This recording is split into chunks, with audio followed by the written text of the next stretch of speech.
அஸ்ஸலாமு அலைக்கும் வரஹ்மத்துல்லாஹி வபரகாத்தூ. அன்பும் மதிப்பும் கொண்ட சகோதரர்களே சகோதரிகளே, இன்று நாம் பேசப்போகும் விஷயம் ஒரு சாதாரண வசனம் பற்றியது அல்ல. அது திருக்குரானின் இதயம் என்று சொல்லக்கூடிய ஒரு மகத்தான வசனம். நாம் எல்லோரும் அறிந்த பெயர் ஆயத்துல் குர்சி. இந்த ஒரு வசனத்தைப் பற்றி நினைத்தாலே உள்ளத்தில் ஒரு அமைதி, ஒரு பாதுகாப்பு உணர்வு பிறக்கிறது. ஆனால் அதில் மறைந்து கிடக்கும் ரகசியத்தை நம்மில் எத்தனை பேர் உணர்ந்திருக்கிறோம்? நபிகள் நாயகம் ஸல்லல்லாஹு அலைஹி வஸல்லம் அவர்கள் இந்த வசனத்தின் சிறப்பைப் பற்றி பலமுறை எடுத்துரைத்திருக்கிறார்கள்.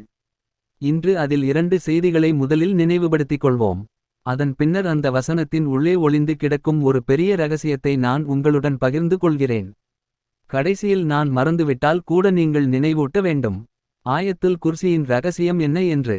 ரமலான் மாதத்தில் நபிகள் நாயகம் ஸல்லல்லாஹு அலைஹி வஸல்லம் அவர்கள் ஜகாத்தை தனித்தனியாக விடாமல் அனைத்தையும் ஒன்று சேர்த்து சேகரிப்பார்கள். பின்னர் யார் உண்மையில் தகுதியானவர்கள், யார் உதவிக்கு தகுதியானவர்கள் என்று ஆராய்ந்து அவர்களிடம் கொண்டு சேர்ப்பார்கள். இது ஒரு கூட்டுப் பொறுப்பு. ஜகாத் என்பது ஒரு சமூக அமைப்பை பாதுகாக்கும் தெய்வீக திட்டம். இன்று நாம் பலர் தனித்தனியாக கொடுக்கிறோம். அது செல்லாதா? செல்லும். ஆனால் கூட்டாகச் செய்வதில் இருக்கும் சக்தி வேறு. தொழுகையை ஜமாத்தில் செய்தால் 27 மடங்கு நன்மை என்று நாம் கேள்விப்பட்டிருக்கிறோம். நோன்பு, ஹஜ் இவை அனைத்தும் ஒரு சமூக உணர்வை உருவாக்குகின்றன. அதுபோல ஜகாதும் ஒரு கூட்டு அமல். ஒரு வருடம் ரமலானில் சேகரிக்கப்பட்ட பொருட்கள் மஸ்ஜிதில் வைக்கப்பட்டிருந்தன. அதை பாதுகாக்க நியமிக்கப்பட்டவர் அபூ ஹுரைரா ரலியல்லாஹு அன்ஹு. ஒரு இரவு ஒரு மனிதர் வந்து அங்கிருந்த பொருட்களை எடுத்துக்கொள்ள முயன்றார். அபூ ஹுரைரா அவரை பிடித்தார். அவன் சொன்னான், நான் ஏழை, என் பிள்ளைகள் பசிக்கிறார்கள், தயவு செய்து விடுங்கள். இரக்கம் கொண்டு விடப்பட்டான். மறுநாள் நபிகள் நாயகம் கேட்டார்கள், நேற்றிரவு வந்தவன் என்ன சொன்னான்?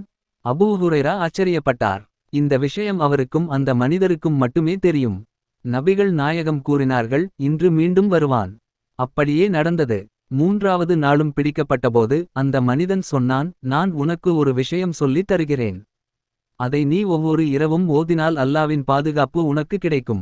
ஷைத்தான் உன்னிடம் நெருங்க முடியாது. அது என்ன? தூங்கும் முன் ஆயத்துல் குர்சியை ஓது.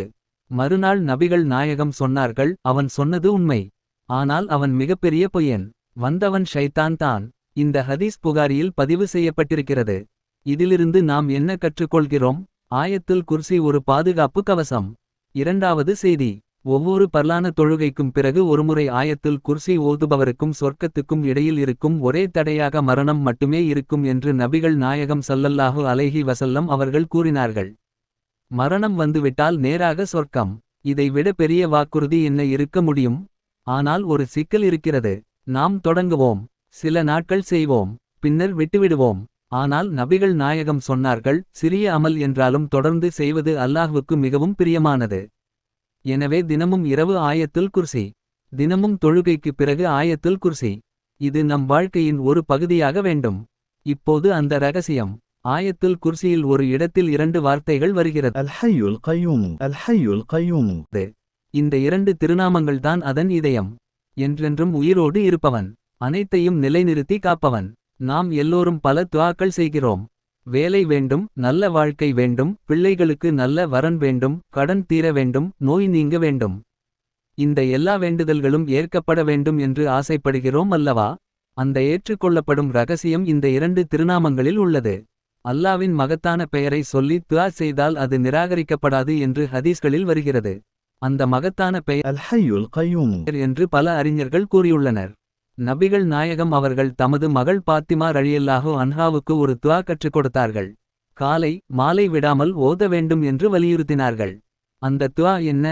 اللهم برحمتك أستغيث أصلح لي شأني كله ولا تكلني إلى نفسي طرفة عين. اللهم برحمتك أستغيث أصلح لي شأني كله ولا تكلني إلى نفسي طرفة عين. என் காரியங்களை அனைத்தையும் சரிசெய், கண் இமைக்கும் நேரம் கூட என்னை எனக்கே ஒப்படைக்காதே என்று வேண்டுகிறார். இதன் பொருள் என்ன? நம் மூச்சு, நம் இதயத் துடிப்பு, நம் இரத்த ஓட்டம் இவை அனைத்தும் அல்லாவின் கட்டுப்பாட்டில் இருக்கின்றன. ஒரு கணம் கூட அவன் கைவிட்டால் நாம் இயங்க முடியாது. இதனால் தான் ஆயத்துல் குர்சி இவ்வளவு வலிமையானது. இதில் அல்லாவின் மகத்தான திருநாமம் இருக்கிறது. குரானில் 3 இடங்களில் இந்த திருநாமம் வருகிறது. சூரா பகரா, சூரா ஆலி இம்ரான், சூரா தாஹா. 3லும் உள்ளது. இப்போது நடைமுறை வாழ்க்கையில் ஒரு விஷயம். நாம் எல்லோரும் பயணம் செய்கிறோம். வாகன விபத்துகள் அதிகரித்து கொண்டே இருக்கின்றன. ஒரு சிறிய கவனக்குறைவு பெரிய விளைவுகளை தருகிறது. நாம் பாதுகாப்பாக இருக்க வேண்டுமா? பயணம் தொடங்கும் முன் ஒருமுறை ஆயத்துல் குர்சி ஓதுங்கள். முடித்தபின் கடைசி சொல்லான என்பதை 3 முறை சொல்லுங்கள். பின்னர் நமக்கு தெரிந்த ஒரு சூறாவை ஓதுங்கள். அதன் கடைசி சொல்லையும் 3 முறை சொல்லுங்கள். இதை நம்பிக்கையுடன் செய்யுங்கள். அல்லாஹ் பாதுகாப்பான். சகோதரர்களே, ஆயத்துல் குர்சியை 10ஓடு 11ஆக எண்ணாதீர்கள். இது ஒரு உயிர்காக்கும் கவசம். இது ஒரு சொர்க்க வாசல். இது ஒரு துஆ ஏற்றுக்கொள்ளும் ரகசியம். இன்று முதல் நாம் உறுதி எடுக்கலாமா? தினமும் இரவு ஓதுவோம். தினமும் தொழுகைக்கு பிறகு ஓதுவோம். பயணம் முன் ஓதுவோம். இறைவன் நமக்கு இந்த வசனத்தின் முழு பலனையும் அனுபவிக்கக்கூடிய பாக்கியத்தை வழங்குவானாக. நம் வாழ்க்கையை இலகுவாக்குவானாக. நம் துஆக்களை ஏற்றுக்கொள்வானாக. ஆமீன். இந்த உரை உங்களுக்கு பயனுள்ளதாக இருந்தால் எங்கள் சேனலை ஆதரிக்க மறக்காதீர்கள்.